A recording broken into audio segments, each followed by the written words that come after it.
Barangkali kita perlu untuk diingatkan dengan salah satu dari firman Allah Ta'ala, di mana Allah Azza wa Jalla menyatakan, aqimis salata liduluki syamsi ila ghasaqil laili wa qur'anal fajr inna qur'anal fajri kana mashhuda. Kata Allah Subhanahu wa Ta'ala, dirikanlah salat liduluki syamsi, dari sesudah matahari tergelincir, ila ghasaqil lail, sampai malam, wa qur'anal fajri, dan bacaan pada waktu fajar, inna qur'anal fajri kana mashhuda, sesungguhnya bacaan pada waktu fajar itu disaksikan oleh malaikat.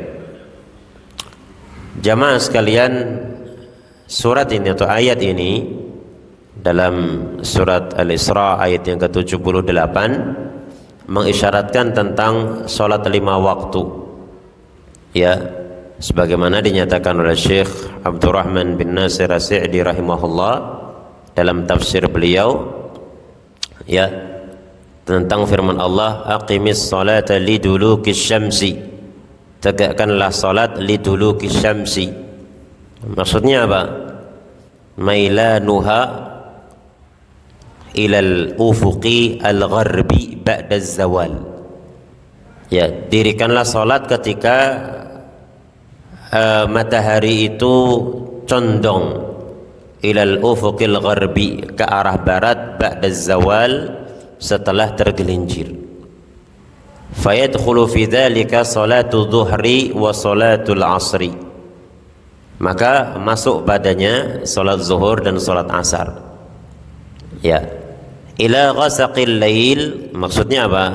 Dhalamatuhu, ila ghasaqil lail, sampai malam yang gelap. Fadakhala fi dzalika salatul maghribi wa salatul isya'i, maka masuk pada kalimat ghasaqil lail salat maghrib dan salat isya.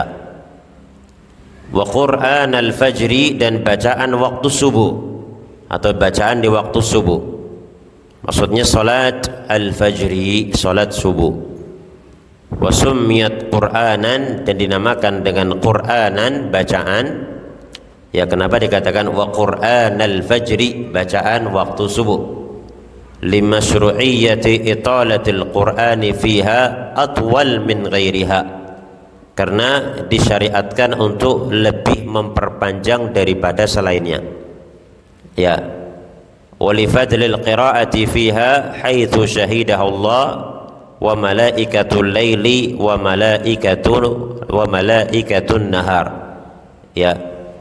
Dan juga karena keutamaan bacaan di waktu itu, di mana disaksikan oleh Allah dan juga malaikat malam dan malaikat siang.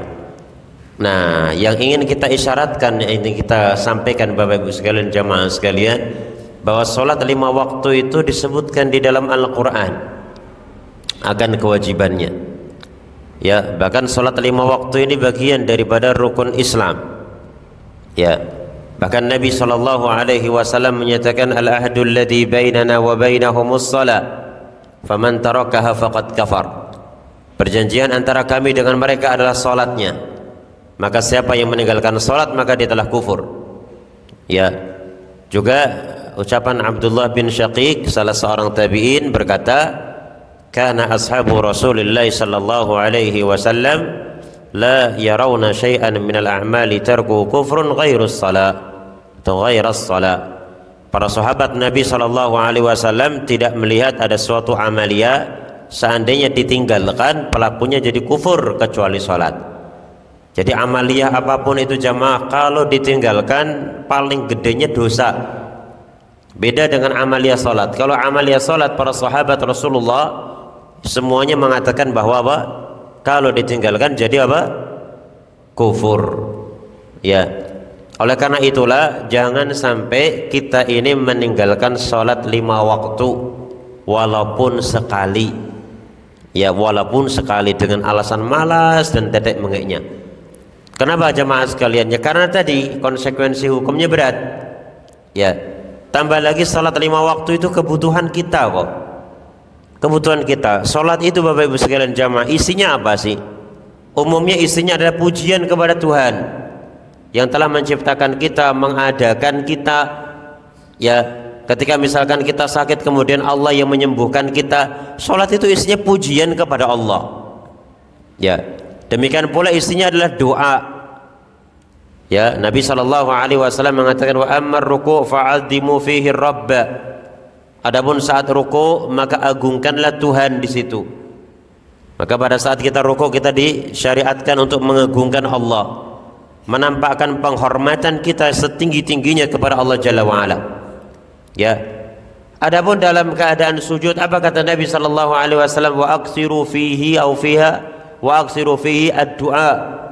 Perbanyaklah doa di situ, karena pada saat sujud itu sangat mungkin untuk diijabahi, ya. Apalagi misalkan kawan-kawan yang sekarang ini, ya, kaum muslimin yang sekarang ini sedang kondisi sakit atau yang keluarganya sakit, manfaatkan betul-betul itu sholatnya, ya, untuk berdoa kepada Allah Subhanahu wa taala kesembuhan untuk keluarganya.